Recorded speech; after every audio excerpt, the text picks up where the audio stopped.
बहुत समय पहले की बात है। एक गांव में 3 चोर रहते थे, कालू, भीमा और पन्ना। वे कोई साधारण चोर नहीं थे, बल्कि बहुत ही चालाक और शातिर थे।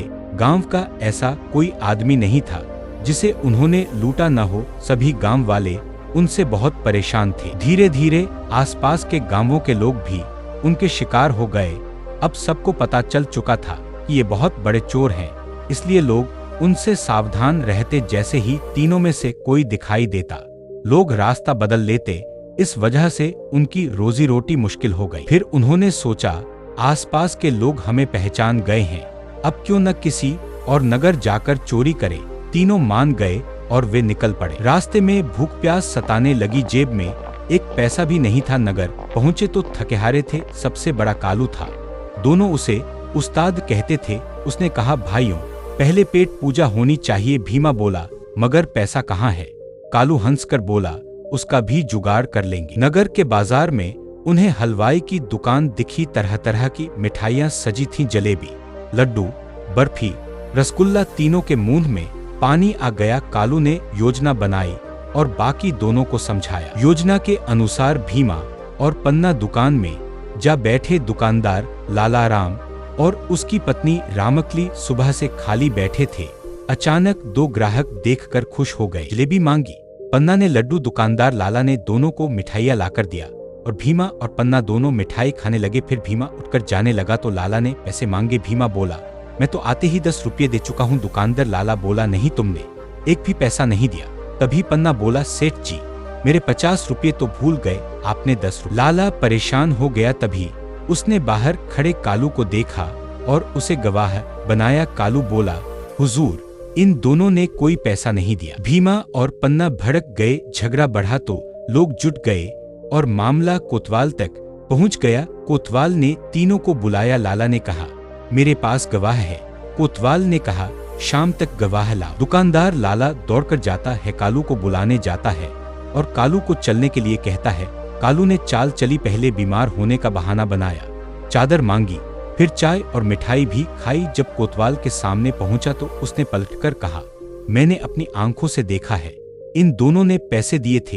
एक ने 10 रुपये और दूसरे ने 50 रुपये। लाला हक्का बक्का रह गया। कालू ने आगे कहा, लाला ने मुझे धमकाया था। कोतवाल गुस्से में आ गया और लाला से बोला, 40 रुपये लौटा दो, नहीं तो जेल जाओगे।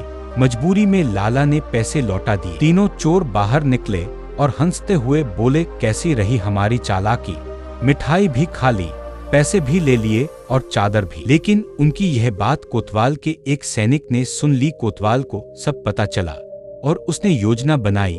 अगले दिन वह घोड़ों का सौदागर बनकर आया। कालू घोड़े पर बैठा तो घोड़ा उछल पड़ा और कालू गिर पड़ा। सैनिकों ने पकड़ लिया। पन्ना भी पकड़ा गया। कालू ने भीमा का ठिकाना बता दिया और वह भी गिरफ्तार हो गया। तीनों को जेल में डाल दिया गया। उसी समय नगर में गौतम बुद्ध अपने शिष्यों के साथ आए। लोगों ने उन्हें 3 चोरों के बारे में बताया। गौतम बुद्ध ने तीनों चोर को अपने पास बुलाया और बोले, तुम लोग चोरी क्यों करते हो, मेहनत क्यों नहीं करते? चोरों का आश्चर्यजनक उत्तर।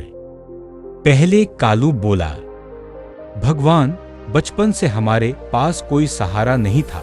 पेट की आग ने हमें चोरी करना सिखा दिया। धीरे धीरे ये आदत बन गई। फिर बल्लू बोला, भगवान, जब हमने ईमानदारी से काम करना चाहा तो लोगों ने हमें चोर कहकर भगा दिया। फिर सोचा, जब नाम ही चोर है तो काम भी चोरी का ही करेंगे। अंत में झिम्मा बोला, भगवान, सच कहूं तो हमें ये रास्ता अच्छा नहीं लगता, लेकिन भूख और लत ने हमें यहाँ ला खड़ा किया। अंदर से हम भी सम्मान चाहते हैं, पर रास्ता गलत चुन लिया। बुद्ध शांत भाव से बोले, मनुष्य जब झूठ, लालच और धोखे से अपना पेट भरता है तो अंत में दुख ही पाता है। चोरी से कभी सुख नहीं मिलता। यदि तुमने यही चतुराई मेहनत में लगाई होती तो आज सम्मान पाते, न कि बेरिया। बुद्ध ने आगे कहा, सच्चाई और ईमानदारी ही मनुष्य को मुक्त करती है। छल से जो सुख मिलता है वह थोड़ी देर का होता है, लेकिन सच्चाई से मिलने वाला सुख हमेशा के लिए होता है। यह सुनकर तीनों रो पड़े। उन्होंने बुद्ध से क्षमा मांगी और वचन दिया कि अब कभी चोरी नहीं करेंगे। बुद्ध ने उन्हें आशीर्वाद दिया और नगरवासियों से कहा, घृणा से घृणा कभी नहीं मिटती, प्रेम और करुणा से मिटती है। इन्हें अवसर दो ताकि ये सही रास्ता पकड़ सके।